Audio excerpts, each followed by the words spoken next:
तो बिहार की सियासत में ना एक बहुत ही दिलचस्प और कहें तो हैरान करने वाली बात हुई है। एक बड़े नेता हैं, उनके बेटे दीपक प्रकाश को सीधे सीधे मंत्री बना दिया गया। लेकिन कहानी में एक बड़ा ट्विस्ट है। तो सबसे पहला और सबसे बड़ा सवाल तो यही उठता है कि भाई ये हुआ कैसे। मतलब कोई बिना चुनाव लड़े, बिना जनता के सामने गए सीधे मंत्री की कुर्सी तक कैसे पहुंच सकता है। आइए इसी गुत्थी को आज सुलझाते हैं। तो मामला ये है कि उपेंद्र कुशवाहा, जो कि एक जाने माने नेता हैं, उनके बेटे हैं दीपक प्रकाश, उन्हें बना दिया गया है पंचायती राज मंत्री। और जैसा मैंने कहा, ये सब हुआ है बिना कोई इलेक्शन लड़े। जी हां, बिना चुनाव। अब देखिए, जब ऐसा होगा तो सवाल तो उठेंगे ही। इसका सीधा सीधा मतलब क्या है कि आपको पावर तो मिल गई, लेकिन इसमें जनता की भागीदारी कहाँ है? ये तो हमारे लोकतंत्र के उस सबसे बेसिक, उस सबसे बुनियादी सिद्धांत पर चोट है कि भाई प्रतिनिधि तो जनता चुनती है। और यहीं पे आके ना एक बड़ा टकराव खड़ा हो जाता है। एक तरफ है हमारे लोकतंत्र के आदर्श और दूसरी तरफ है वंशवाद की हकीकत, मतलब राजनीति में परिवारों का बढ़ता हुआ दबदबा। और ये जो नियुक्ति हुई है, इसने इस टकराव को बिल्कुल सामने लाके खड़ा कर दिया है। समझिए इस फर्क को। एक तरफ लोकतांत्रिक आदर्श कहता है कि प्रतिनिधि कौन होगा, जिसे जनता चुनेगी, वो जनता के बीच से आएगा। लेकिन दूसरी तरफ जो वंशवादी हकीकत हमें दिख रही है, वो क्या है कि पावर आपकी पारिवारिक पहचान के आधार पर मिल रही है। और देखिए, ऐसा नहीं है कि ये कोई पहली बार हो रहा है। बिहार की राजनीति को अगर करीब से देखें तो ये एक पैटर्न सा बनता जा रहा है। जैसे कि ये परिवारों की विरासत हो। लालू यादव का परिवार हो, नीतीश ललनगुट हो, जीतन राम मांझी का परिवार, मुकेश सहनी का परिवार, और अब इस लिस्ट में एक और नाम जुड़ गया है, उपेंद्र कुशवाहा परिवार। अब एक और दिलचस्प बात देखिए, खुद उपेंद्र कुशवाहा के अपने कुशवाहा समाज के अंदर ही इस फैसले पर एक राय नहीं है। मामला बटा हुआ है।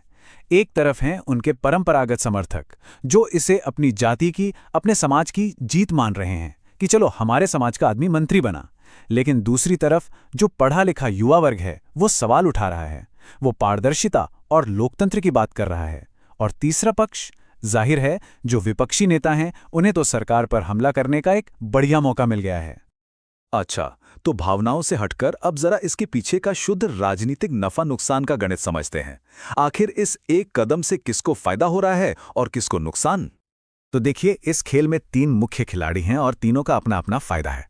सबसे पहले उपेंद्र कुशवाहा, वो अपने बेटे को स्थापित करके अपना राजनीतिक वारिस तैयार कर रहे हैं और साथ ही एनडीए में अपनी बार्गेनिंग पावर भी बढ़ा रहे हैं। दूसरा खिलाड़ी है एनडीए और बीजेपी। उनकी नज़र है कोहरी यानी ओबीसी वोट बैंक पर। उन्हें लगता है कि इससे गैर यादव ओबीसी वोट पर उनकी पकड़ और मजबूत होगी। और तीसरा खिलाड़ी है विपक्ष यानी आरजेडी और कांग्रेस। उन्हें तो सरकार को घेरने के लिए वंशवाद बनाम लोकतंत्र का एक बना बनाया एकदम सॉलिड मुद्दा हाथ लग गया है। तो अब थोड़ा भविष्य की तरफ देखते हैं। ये जो हुआ है, ये सिर्फ एक मंत्री की नियुक्ति का मामला नहीं है। ये दरअसल 2025 में होने वाले बिहार विधानसभा चुनावों की शतरंज की बिसात पर चली गई एक बहुत ही सोची समझी चाल है। और इस पूरी चाल, इस पूरी रणनीति के सेंटर में क्या है? वो है बिहार की राजनीति का सबसे बड़ा समीकरण, ओबीसी वोट बैंक को अपने पाले में करने की लड़ाई। ये जो आप देख रहे हैं, ये समझिए बिहार की चुनावी राजनीति का एक एक्सरे है। एक तरफ है यादव ओबीसी वोट का एक बड़ा ब्लॉक और दूसरी तरफ है गैर यादव ओबीसी वोटों का एक बहुत बड़ा हिस्सा, जो कि एनडीए का मुख्य टारगेट है। एनडीए की पूरी कोशिश है कि इस गैर यादव ओबीसी ब्लॉक को एकजुट रखा जाए और दीपक प्रकाश की नियुक्ति इसी बड़ी स्ट्रैटेजी का एक हिस्सा है।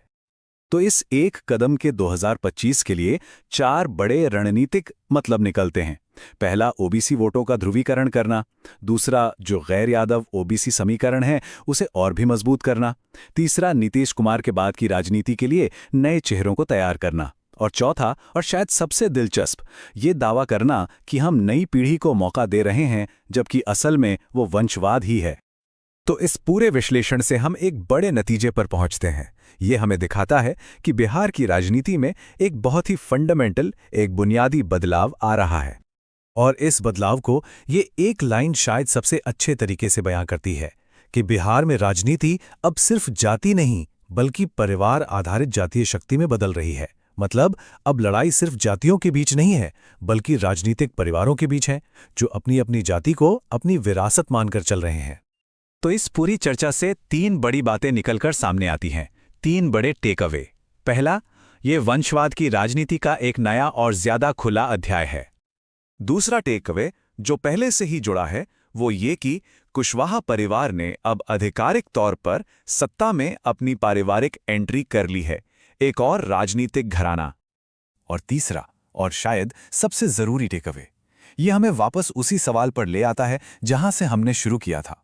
सवाल है बिना चुनाव के सत्ता। ये लोकतंत्र के लिए सबसे बड़ा सवाल है कि क्या जनता की मंजूरी के बिना पावर हासिल की जा सकती है? तो आखिर में एक बड़ा सवाल बचता है, क्या यही हमारी राजनीति का भविष्य है? एक ऐसा सिस्टम जहां किसी का सरनेम उसके काम से ज्यादा जरूरी हो जाए, जहां विरासत लोकतंत्र पर हावी हो जाए? ये सवाल है जिसका जवाब हम सबको सोचना होगा।